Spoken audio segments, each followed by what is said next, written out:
ஜல்லிக்கட்டுக்கு அனுமதி வழங்க மத்திய அரசு நடவடிக்கை எடுத்து வருவதாக மத்திய அமைச்சர் பொன் ராதாகிருஷ்ணன் தெரிவித்துள்ளார். சென்னை விமான நிலையத்தில் செய்தியாளர்களை சந்தித்த அவர் இதனை தெரிவித்தார். தமிழகத்தில் மழை வெள்ள பாதிப்புகளை மத்திய குழு ஆய்வு செய்ய உள்ள நிலையில் பாதிக்கப்பட்ட மக்களுக்கு தேவையான உதவிகளை வழங்குவதில் மத்திய அரசு தமிழக அரசோடு ஒன்றிணைந்து செயல்படும் என்று மத்திய அமைச்சர் பொன் ராதாகிருஷ்ணன் தெரிவித்துள்ளார். அரியலூர் மாவட்டத்தில் பாரதிய ஜனதா நிர்வாகிகள் ஆலோசனைக் கூட்டத்தில் பங்கேற்பதற்காக சென்ற மத்திய அமைச்சர் பொன் ராதாகிருஷ்ணனிடம் செம்பியங்குடி என்ற இடத்தில் ஜல்லிக்கட்டு நடத்த அனுமதி கேட்டு பொதுமக்கள் காளையுடன் வந்து மனு அளித்தனர். அப்போது அவரது கையில் காளையின் கொம்பு பட்டதால் காயம் ஏற்பட்டது. அதனைத் தொடர்ந்து கையில் சிறிய கட்டு போட்டுக் கொண்டு பாரதிய ஜனதா நிர்வாகிகள் கூட்டத்தில் பொன் ராதாகிருஷ்ணன் பங்கேற்றார். இன்று அமைச்சரை சந்திக்க இருக்கின்றேன்.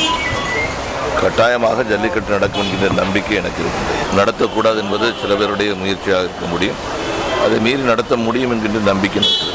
என்னென்ன தேவை இருக்குதோ அத்தியாவசியமான தேவைக்கு தக்கபடி மத்திய அரசாங்கம் உதவி செய்யும். அதுக்குள்ள நான் இப்போ போக விரும்பல.